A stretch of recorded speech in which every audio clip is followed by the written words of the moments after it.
నమస్తే అండి. Welcome to Hindus cooking vlogs. నేను మీ హిందూని. ఈరోజు రెసిపీ వచ్చి మోతీచూర్ లడ్డు అండి.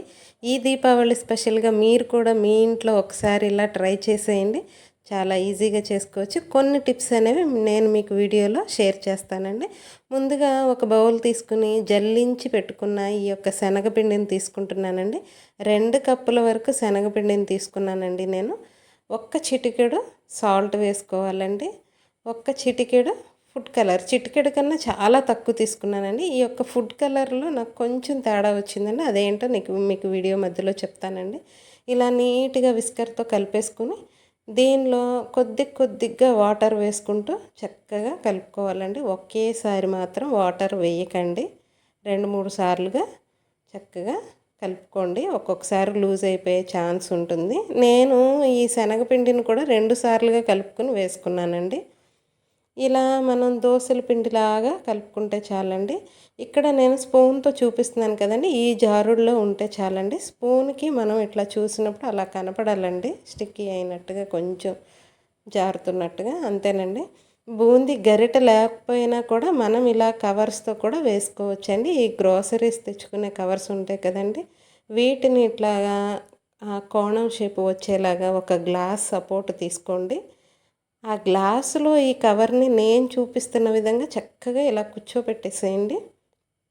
ఇలా నీట్గా కూర్చోబెట్టిన తర్వాత మనం ముందుగా కలిపిన ఈ పిండిని ఒకసారి మళ్ళీ గరిటెతో అలా చక్కగా కలిపేసుకుని ఆ కవర్లో మీరు ఎంత వేయాలనుకుంటే అంత అండి. ఫుల్గా అయినా, ఫుల్గా కాదు, 3/4 వేసుకోండి, లేదా హాఫ్ వేసుకోండి కవర్కి చాలు.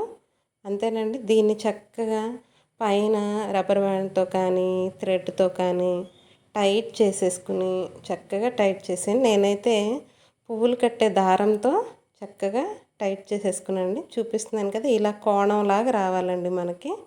అప్పుడు మనం ప్రెస్ చేసుకోవడానికి బాగుంటుందన్నమాట. ఈ రంధ్రం పెట్టేటప్పుడు కూడా చాలా జాగ్రత్తగా చిన్నగా కట్ చేసుకోండి.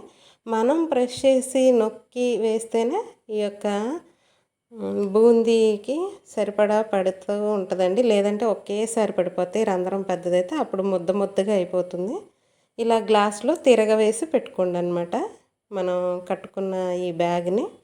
అంతేనండి. ఇప్పుడు స్టవ్ ఆన్ చేసుకుని డీప్ ఫ్రైకి సరిపడా ఆయిల్ పెట్టుకుని ఆయిల్ హీట్ అయిన తర్వాత బూందీని వేసుకోవాలండి. ఒకసారి ఇలా చెక్ చేసుకోండి. కొంచెం పిండిని వేసి బాగా హీట్ అయిన తర్వాత మనము దీన్ని ప్యాకెట్ని ఇట్లా ప్రెస్ చేస్తూ చక్కగా ఇలాగ ఫోర్స్గా వేసుకోవాలండి దూరం నుంచి. అంతేనండి, బూందీ అనేది చాలా బాగా వస్తుందండి. ఇలా వేగిన తర్వాత దీన్ని అంతటినీ కూడా ఇలా స్ట్రైనర్ సహాయంతో తీసేసుకోవాలండి. ఈ స్ట్రైనర్తో తీసుకోలేనప్పుడు మనం టీ వడగట్టే స్ట్రైనర్తో, అదే టీ స్ట్రైనర్తో అయినా తీసుకోవచ్చు, లేదా గుంట గరిటెతో తీసుకుని ఇలా పెద్ద దాంట్లో కూడా వేసుకోవచ్చండి. ఇక్కడ నేను చూపిస్తున్నాను కదండి, ఈ విధంగా మనం ప్రెస్ చేస్తే అలా దారలాగా పడాలన్నమాట. కొద్దిగా ఈ ఆయిల్లో సరిపడా వరకే వేయండి. మనం ఇది నొక్కుతూ ఏదో ఆటకాయతనంగా ఎక్కువ నొక్కేసాం అనుకోండి, ముద్దగా అయిపోతుంది. బూందీ అనేది పూసగా రాదండి. ఆయిల్లో సరిపడా వరకే వేయండి, ఎక్కువ వేయద్దు. ఇలా చిన్నగా వేసుకోండి, కొంచెంగా చాలు. ఎక్కువ వేసేస్తే ఏంటంటే అదంతా ముద్దగా అయిపోద్దండి. ఇలా పూసగా బూందీ అనేది రాదు, అది కూడా గుర్తుపెట్టుకోండి. ఇలా పిండినంతటిని కూడా బ్యాచ్ వైజ్గా చక్కగా వేసుకుంటూ ఇలా స్ట్రైనర్లోకి వేసుకుని ఆయిల్ అంతా దిగిన తర్వాత టిష్యూ పేపర్ పెట్టుకున్న గిన్నెలో వేసుకుని పక్కన పెట్టేసుకుందాం. ఇప్పుడు పాకం కోసం బూందీ 2 గిన్నెలు తీసుకున్నాను కదండి, ఆ గాజు గిన్నెతో అదే గిన్నెతో 2 గిన్నెలు షుగర్ తీసుకున్నాను. స్టవ్ ఆన్ చేసుకుని వేరే కడాయి పెట్టుకుని కొద్దిగా వాటర్ వేయండి. ఒక అర గ్లాస్ వరకు వేసానండి. దీనిలో ఈ షుగర్ని అంతటిని వేసి షుగర్ అంతా కరిగే వరకు ముందు బాగా కరిగించుకోవాలండి. ఇది బాగా కొంచెం రోలింగ్ బాయిల్ అయిన తర్వాత మనం ఇలా చేత్తో పట్టుకుంటే కొంచెం కొద్దిగా జిగురుగా అనిపిస్తే చాలండి, పాకం రావాల్సిన పని లేదు. ఇప్పుడు కొద్దిగా ఇలాచీ పౌడర్ వేసుకుంటున్నాను, అలాగే కొంచెం నిమ్మరసం వేసుకుంటున్నానండి. బూందీ అనేది జ్యూసీగా ఉండడానికి ఈ జ్యూస్ సిరప్ ఉంది కదా, షుగర్ సిరప్, ఇది కూడా డ్రై అయిపోయినట్టు రాకుండా అన్నమాట, జ్యూసీగా ఉండడం కోసం ఇప్పుడు మనం ముందుగా రెడీ చేసుకున్న ఈ బూందీని అంతటిని కూడా దీనిలో వేసేసుకోవాలండి. వేసుకొని ఫుడ్ కలర్ కూడా వేసుకోండి. ఇక్కడ నాకు రెడ్ ఆరెంజ్ ఫుడ్ కలర్ అని ఇచ్చాడు, కానీ కలర్ మాత్రం కొంచెం తేడా కొట్టిందండి.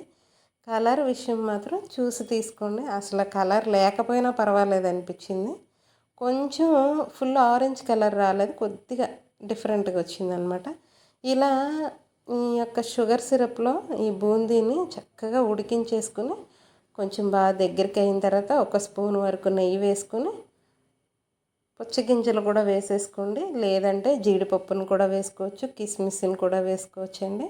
ఇలా వేసుకుని ఒకసారి తిప్పుకొని స్టవ్ ఆఫ్ చేసేసుకుని ఇది చల్లారిన తర్వాత గోరువెచ్చగా ఉండగా మనం లడ్డూలు అనేవి చేసుకోవాలండి. ఈ లడ్డూలు చాలా ఈజీగా చేసుకోవచ్చు. మనకు కావాల్సిన సైజులో ఈ యొక్క బూందీని అంతటిని కూడా లడ్డూల్లాగా చుట్టేసుకోవడమేనండి. ఎన్ని అయితే అన్ని లడ్డూల వరకు. చూడండి ఎంతో జ్యూసీగా, ఎంతో కలర్ఫుల్గా మనం ఇంట్లోనే ఈజీగా తయారు చేసుకోవచ్చు.